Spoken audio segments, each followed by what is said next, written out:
Hello friend. तो कैसे हैं आप लोग। आशा करता हूँ आप सभी अच्छे होंगे और तैयारी आप लोगों की काफ़ी अच्छी चल रही होगी। तो देखो हमारे उत्तराखंड जीके सीरीज चल रही थी, तो आज की क्लास में भी आपको उत्तराखंड जीके के अति महत्वपूर्ण प्रश्न यहाँ पे देखने को मिलेंगे, जो आपकी आने वाली सभी भर्ती परीक्षाओं के लिए काफ़ी महत्वपूर्ण रहेगी। तो चलिए आज की क्लास को शुरू करते हैं बिना किसी देरी के। पहला प्रश्न यहाँ पे देखेंगे, उत्तराखंड हिमालय के किस भाग में स्थित है। तो इसका जो सही आंसर है ये ऑप्शन है पश्चिम मध्य हिमालय। तो उत्तराखंड हिमालय के पश्चिम मध्य हिमालय में स्थित है। ऑप्शन ए इसके यहाँ पे सही आंसर है। अगला प्रश्न यहाँ पे देखेंगे, निम्न कथनों पर विचार कीजिए। तो पहला कथन यहाँ पे देखेंगे, दोधा तौली श्रृंखला राज्य के मध्य हिमालय क्षेत्र के अंतर्गत आती है, जो अल्मोड़ा, चमोली, पौड़ी जिलों में फैली हुई है। तो बिल्कुल सही है, पहला कथन यहाँ पे बिल्कुल सही है।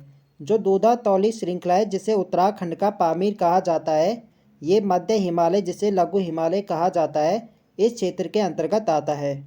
और दोधा तौली श्रृंखला का जो फैलाव है यह है 3 जनपदों में, अल्मोड़ा, चमोली और पौड़ी। ये आपको ध्यान रखना है। दूसरा कथन है, दोधा तौली क्षेत्र के आसपास कोदियाबगढ़ में वीर चंद्र सिंह गढ़वाली जी का समाधि स्थल है, जहां प्रतिवर्ष 12 जून को मेला लगता है। ये कथन भी बिल्कुल सही है। तो इसका जो सही आंसर जाएगा ये जाएगा सी के साथ। पहला व दूसरा कथन यहाँ पे सत्य है, तो सी इसके यहाँ पे सही आंसर हो जाएगा। अगला प्रश्न यहाँ पे देखेंगे, निम्न में से कौन सा कथन सही सुमेलित नहीं है।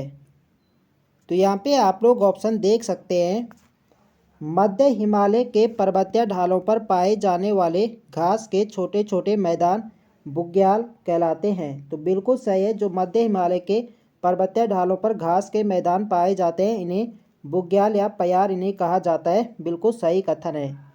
बुग्याल वृक्ष पंक्ति टिम्बर लाइन व हिम रेखा के बीच उगते हैं। तो ये कथन भी बिल्कुल सही है।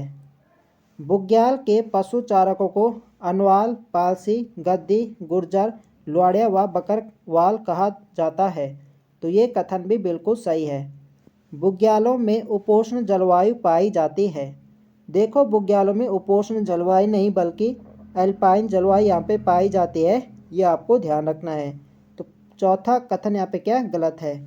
तो यहाँ पे बताना था कि कौन सा यहाँ पे सही नहीं है। तो यहाँ पे डी वाले यहाँ पे सही नहीं है, तो ऑप्शन डी इसके यहाँ पे सही आंसर हो जाएगा। अगला प्रश्न यहाँ पे देखेंगे,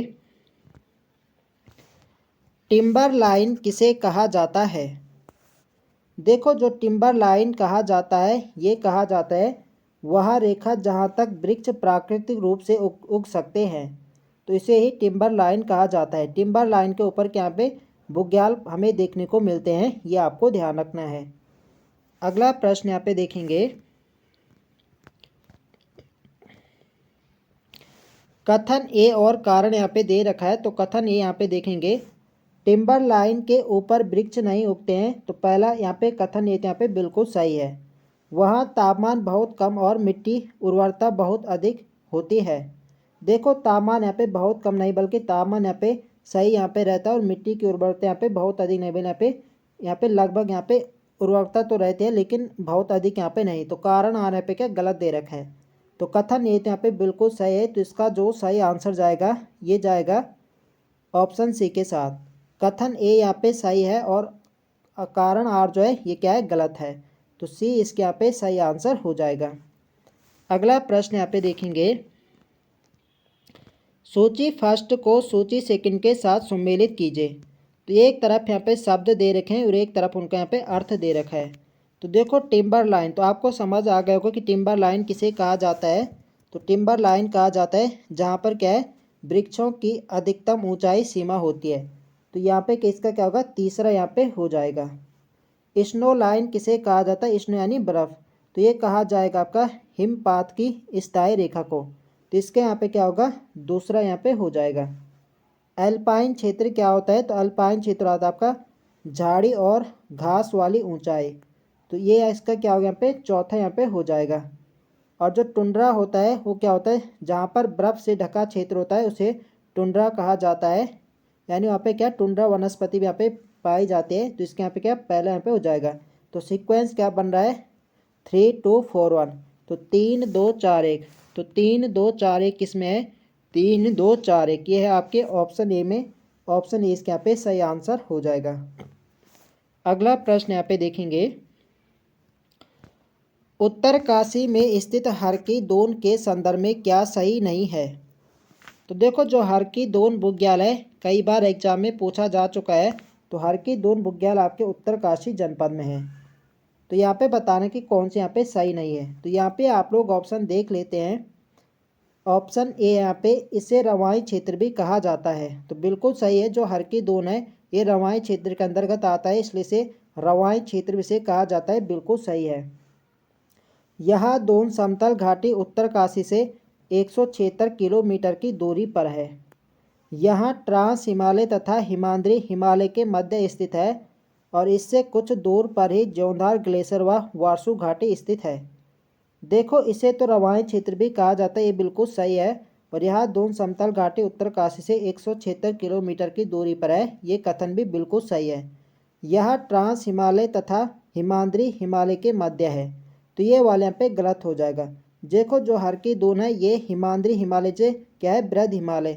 तो बृहद हिमालय के अंतर्गत और जो आपका लघु हिमालय है इनके बीच के अंतर्गत ये आता है। तो लघु हिमालय और बृहद हिमालय के अंतर्गत आता है हरकी-दून। तो ये वाला स्टेटमेंट यहाँ पे गलत हो जाएगा। इससे कुछ दूरी पर ही जौंधार ग्लेशियर और वारसू घाटी है, ये वाला कथन भी बिल्कुल सही है। तो कौन सा सही नहीं है, ऑप्शन सी। तो सी इस प्रश्न का सही आंसर हो जाएगा। अगला प्रश्न यहाँ पे देखेंगे, सूची फर्स्ट को सूची सेकंड के साथ सुमेलित करें। तो एक तरफ यहाँ पे दून दे रखे हैं और एक तरफ उनकी स्थिति। तो बताने की कौन सा दून कहाँ पर है। पतली व कोटा दून। तो पतली व जो कोटा दून है ये आपके नैनीताल जनपद में। तो इसका क्या होगा चौथा।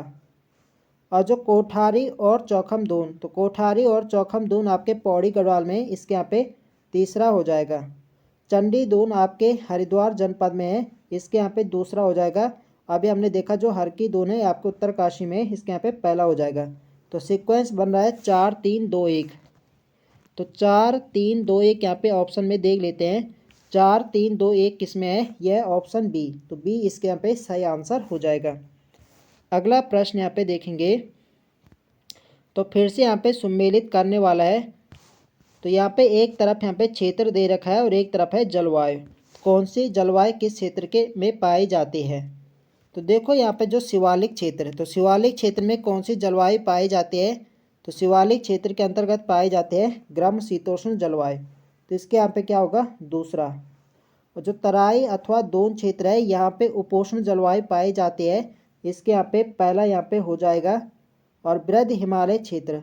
तो बृहद हिमालय क्षेत्र यहाँ पे क्या है वर्ष भर यहाँ पे बर्फ़ से ढका रहता है, तो यहाँ पे हिमानी जलवायु यहाँ पे देखने को मिलते हैं, इसके यहाँ पे चौथा हो जाएगा। और बुग्याल क्षेत्र में मैंने बताया था आपके यहाँ पे अल्पाइन जलवायु पाए जाते हैं, इसके यहाँ पे तीसरा हो जाएगा। तो 2-1-4-3। तो 2-1-4-3 किस में है 2-1-4-3। तो 2-1-4-3 है आपके डी में। तो ऑप्शन डी इसके यहाँ पे सही आंसर हो जाएगा। अगला प्रश्न यहाँ पे देखेंगे, देखो फ्रेंड्स वीडियो पसंद आ रही तो फ्रेंड्स वीडियो को लाइक करें, शेयर करें और जो लोग चैनल पर नए हैं चैनल को सब्सक्राइब करें। अगला प्रश्न है हमारा, दून या द्वार क्षेत्र के संदर्भ में निम्न कथनों पर विचार कीजिए। तो यहाँ पे दून यहाँ पे दे रखे हैं, इनके बारे में यहाँ पे देखना है। तो दून घाटियों में मानव जीवन के लिए अनुकूल परिस्थितियाँ पाई जाती हैं, जिस कारण उस क्षेत्र में अधिकतम जन घनत्व पाया जाता है। तो ये कथन तो यहाँ पे बिल्कुल सही है। जो दून घाटियाँ होती है यहाँ पे क्या है मानव जीवन के लिए क्या अनुकूल परिस्थिति यहाँ पे पाई जाती है और यहाँ पे क्या है जनसंख्या घनत्व यहाँ पे अधिक है, जैसे आपका क्या है देहरादून। ये कथन तो यहाँ पे बिल्कुल सही है। यहाँ भूस्खलन की सर्वाधिक घटनाएं होती है। तो ये कथन भी यहाँ पे बिल्कुल सही है। यहाँ पे भूस्खलन की घटनाएं यहाँ पे होती है, बिल्कुल सही है। यह भूस्खलन अधिकतर मध्य हिमालय श्रेणी से होता है। तो देखो जो दून या द्वार क्षेत्र होते हैं आपके मध्य हिमालय श्रेणी में होता है, तो ये कथन भी बिल्कुल सही है। दून घाटियों की औसत ऊंचाई 350 से 750 मीटर तक है। तो ये कथन भी बिल्कुल सही है। तो कोड के माध्यम से सही विकल्प का चयन करें। तो सभी कथन यहाँ पे सही हैं, तो इसका सही आंसर क्या जाएगा, ए जाएगा 1 2 3 4। तो इसका होगा ऑप्शन डी, डी इसके यहाँ पे सही आंसर है। अगला प्रश्न यहाँ पे देखेंगे, इम्पोर्टेंट बात यहाँ से आपको क्या रखनी है, पूछा जाता है हाइट पूछी जाती है कि दो द्वार घाटियों की ऊंचाई कितनी होती है, तो ये 350 से 750 मीटर, ये यहाँ पे आपको ध्यान रखना है। अगला प्रश्न यहाँ पे देखेंगे, सूची फर्स्ट को सूची सेकंड के साथ सुमेलित करें। तो यहाँ पे सुमेलित करना है, ट्रांस हिमालय को बृहद हिमालय से अलग करता है। तो ट्रांस हिमालय को बृहद हिमालय से कौन अलग करता है, तो ये करता है सचर जोन, जिसे हिंज लाइन कहा जाता है। तो इसका तो यहाँ पे पहला ही यहाँ पे हो जाएगा, यानी एक। बृहद हिमालय को लघु हिमालय से अलग करता है। तो बृहद हिमालय को लघु हिमालय से जो अलग करता है, ये करता है मेन सेंट्रल थ्रस्ट, इसके यहाँ पे तीसरा हो जाएगा 1 3। लघु हिमालय को शिवालिक हिमालय से अलग करता है। तो लघु हिमालय को शिवालिक हिमालय से अलग करता है मेन बाउंड्री फॉल्ट, इसका यहाँ पे क्या हो जाएगा, ये होगा आपका चौथा यहाँ पे हो जाएगा। अभी क्या देखा हमने 1 3 और 4। अब क्या है, शिवालिक को गंगा के मैदानी भाग से अलग करता है। तो ये करता है आपका है हिमालयन फ्रंटियल फॉल्ट। तो हिमालयन फ्रंटियल फॉल्ट करता है शिवालिक को गंगा के मैदानी भाग से अलग, तो इसके यहाँ पे दूसरा हो जाएगा। तो सही सीक्वेंस क्या बन रहा है, 1 3 4 2। 1 3 4 2, तो 1 3 4 2 किस ऑप्शन में है, यह है ऑप्शन सी में। तो सी इसके यहाँ पे सही आंसर हो जाएगा। अगला प्रश्न यहाँ पे देखेंगे, उत्तराखंड राज्य के संदर्भ में हिमालय पर्वत श्रेणियों का दक्षिण से उत्तर का क्रम निर्धारित करें। तो हिमालय पर्वत श्रेणियों के यहाँ से दक्षिण से उत्तर का क्रम यहाँ पे निर्धारित करना है। तो पहले यहाँ पे क्या आएगा, तो पहले आएगा आपका सबसे दक्षिण में क्या है आपका, पहले तो आपका क्या है उत्तर के यहाँ पे क्या है, पहले आपका मैदानी भाग होगा, जैसे गंगा का मैदानी भाग है। उसके बाद क्या आता है शिवालिक हिमालय क्षेत्र, तो शिवालिक हिमालय क्षेत्र आएगा। उसके बाद आपका लघु हिमालय क्षेत्र आएगा। उसके बाद आपका बृहद हिमालय क्षेत्र आएगा। और उसके बाद आपका ट्रांस हिमालय क्षेत्र आएगा। तो शिवालिक आपके किस में, एक, पहले यहाँ पे 1 आएगा। उसके बाद आपका 1 4, उसके बाद आपका 2 आएगा। उसके बाद आपका 3 आएगा। तो 1 4 2 3, तो 1 4 2 3 ये आपके किस में, ऑप्शन ए में। पहला आपका शिवालिक हिमालय आएगा, यानी उत्तर से दक्षिण क्रम लगाना है। तो सबसे नीचे आपका शिवालिक आएगा। उसके बाद आपका लघु या मध्य हिमालय आएगा, यानी चौथा आएगा। उसके बाद आपका बृहद हिमालय दूसरा आएगा। उसके बाद आपका ट्रांस हिमालय आएगा तीसरा। ये इसका सीक्वेंस बन रहा है। अगला प्रश्न यहाँ पे देखेंगे, शिवालिक क्षेत्र को निम्न में से क्या कहा जाता है। तो शिवालिक हिमालय क्षेत्र को क्या कहा जाता है, तो शिवालिक हिमालय क्षेत्र को बाह्य हिमालय और हिमालय का पाद नाम से भी जाना जाता है। तो इसका सही आंसर क्या होगा, ये होगा ऑप्शन सी, ए और बी दोनों। और शिवालिक क्षेत्र का प्राचीन नाम क्या है, तो इसका प्राचीन नाम है मैनाक पर्वत। ये भी आपको ध्यान रखना है, इम्पोर्टेंट रहेगा परीक्षा की दृष्टि से। अगला प्रश्न यहाँ पे देखेंगे, सूची फर्स्ट को सूची सेकंड के साथ सम्मिलित कीजिए। तो एक तरफ यहाँ पे श्रेणी दे रखी है और एक तरफ उनकी औसत ऊंचाई। देखो कौन सा हिमालय किस हाइट तक पाया जाता है। तो यहाँ पे है, जैसे पहला यहाँ पे आंतरिक या मुख्य हिमालय। तो आंतरिक और जो मुख्य हिमालय, इसकी जो हाइट है आपकी, यह है 4500 मीटर से 7817 मीटर नंदा देवी तक इसकी ऊंचाई पाई जाती है। तो इसके यहाँ पे दूसरा हो जाएगा। लघु या मध्य हिमालय, तो लघु या मध्य हिमालय जो पाया जाता है, ये आपका है 1200 से 4500 मीटर, इसके यहाँ पे तीसरा हो जाएगा। दोन या द्वार क्षेत्र, इसका जो मैंने आपको बताया था 350 से 750 मीटर, इसके यहाँ पे चौथा हो जाएगा। और जो बाह्य हिमालय क्षेत्र है, यानी जिसे शिवालिक हिमालय क्षेत्र कहा जाता है, ये पाया जाता है आपका 700 से 1200 मीटर, इसके यहाँ पे पहला हो जाएगा। तो सीक्वेंस क्या बन रहा है, 2 3 4 1। तो 2 3 4 1, 2 3 4 1 ऑप्शन ए में है। तो ऑप्शन यहाँ पे सही आंसर हो जाएगा। अगला प्रश्न यहाँ पे देखेंगे, निम्न कथनों पर विचार करें। तो यहाँ पे आप लोग ऑप्शन देख सकते हैं, फूलों की घाटी शिवालिक हिमालय क्षेत्र में स्थित है। तो देखो फूलों की घाटी शिवालिक नहीं बल्कि आपके बृहद हिमालय, जिसे महा हिमालय कहा जाता है इस क्षेत्र के अंतर्गत आते हैं। पहला यहाँ पे गलत हो जाएगा।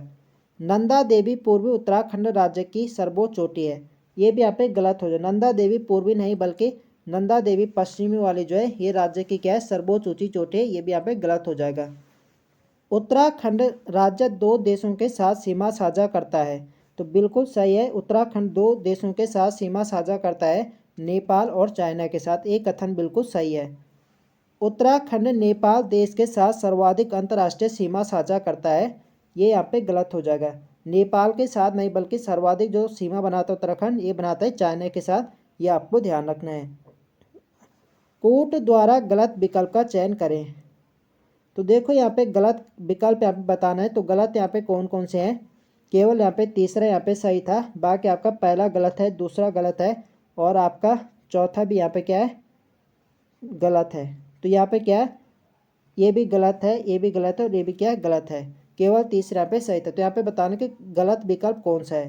तो 1 2 4, तो 1 2 4 यहाँ पे क्या गलत है। तो इसका सही आंसर क्या जाएगा, ये जाएगा आपका ऑप्शन ए के साथ।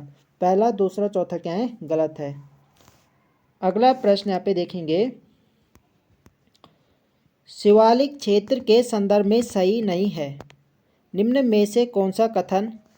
तो यहाँ पे बताना कि कौन सा कथन यहाँ पे शिवालिक हिमालय के बारे में पे सही नहीं है। तो शिवालिक श्रेणी का प्राचीन नाम मैनाक पर्वत है, तो बिल्कुल सही है। मैंने आपको बताया था जो शिवालिक श्रेणी है इसका प्राचीन नाम क्या है, मैनाक पर्वत है। इसके अलावा इसे बाई हिमालय, हिमालय के पाद के नाम से भी जाना जाता है, यह आपको ध्यान रखना है। शिवालिक श्रेणी राज्य के 7 जनपदों में फैली है, ये भी बिल्कुल सही है। शिवालिक श्रेणी में जीवाश्म का अभाव पाया जाता है, अभाव नहीं बल्कि यहाँ पे क्या जीवाश्म यहाँ पे पाया जाता है, तो ये वाले विकल्प यहाँ पे क्या गलत हो जाएगा। राज्य में सर्वाधिक पर्यटन केंद्र शिवालिक क्षेत्र में पाया जाता है, तो सर्वाधिक जो पर्यटन आते हैं आपके शिवालिक हिमालय क्षेत्र में आते हैं, ये भी बिल्कुल सही है।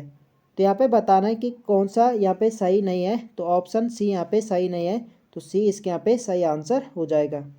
अगला प्रश्न यहाँ पे देखेंगे, राज्य के कितने जिलों में शिवालिक क्षेत्र का विस्तार है।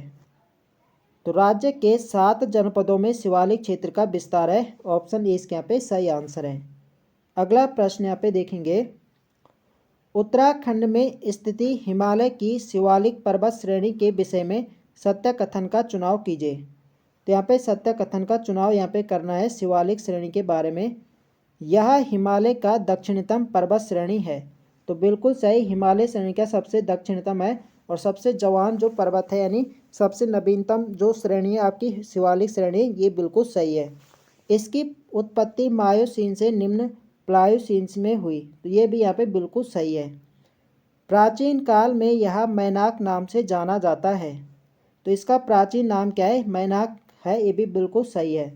उत्तराखंड का अधिकांश पर्यटन क्षेत्र शिवालिक श्रेणी में स्थित है, ये भी बिल्कुल सही, यानी 4 यहाँ पे सही है। तो यहाँ पे क्या बताते हैं, यहाँ पे सत्य कथन का चुनाव करना है, तो सभी यहाँ पे सत्य है, तो इसका सही आंसर क्या जाएगा, 1 2 3 4, ऑप्शन इसके यहाँ पे सही आंसर हो जाएगा। अगला प्रश्न यहाँ पे देखेंगे, हिमालय की किस श्रेणी का प्राचीन नाम मैनाक मिलता है। तो अभी हमने देखा जो शिवालिक श्रेणी है इसका प्राचीन नाम क्या था, मैनाक, तो इसका सही आंसर क्या जाएगा, ऑप्शन सी शिवालिक हिमालय। अगला प्रश्न यहाँ पे देखेंगे, नैनीताल में पाए जाने वाले अनेक ताल जैसे 7 ताल, भीमताल, नौकुचिया ताल आदि किस हिमालय क्षेत्र के अंतर्गत आते हैं।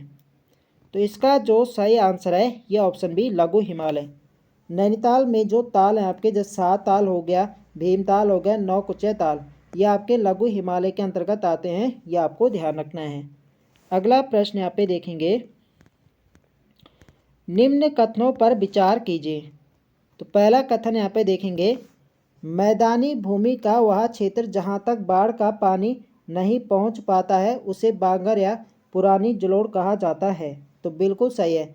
जहाँ तक बाढ़ का पानी नहीं पहुँचता है उसे बांगर या पुरानी जलोढ़ कहा जाता है, बिल्कुल सही है। और वह क्षेत्र जहाँ प्रतिवर्ष बाढ़ का पानी पहुँच जाता है उसे खादर या नई जलोढ़ कहा जाता है, ये कथन बिल्कुल सही है। तो आपको खादर और बांगर ये भी एग्जाम में देखने को मिलता है। तो जहाँ तक बाढ़ का पानी पहुँच जाता है उसे खादर कहा जाता है और जहाँ तक बाढ़ का पानी नहीं पहुँचता है उसे बांगर कहा जाता है, तो दोनों कथन यहाँ पे क्या सत्य हैं। तो इसका सही आंसर जाएगा सी के साथ, पहला व दूसरा कथन यहाँ पे सत्य है। अगला प्रश्न यहाँ पे देखेंगे। तो आज के लिए यहाँ पे इतने प्रश्न हैं। तो आई होप आप सभी को वीडियो पसंद आए तो फ्रेंड्स वीडियो को लाइक करें। आपका एक लाइक ही हमें मोटिवेट करता है नेक्स्ट वीडियो को बनाने के लिए। तो चैनल पर नए हैं तो चैनल को आप लोग सब्सक्राइब भी कर लीजिए। तो मिलते हैं नेक्स्ट वीडियो में, तब तक के लिए जय हिंद दोस्तों।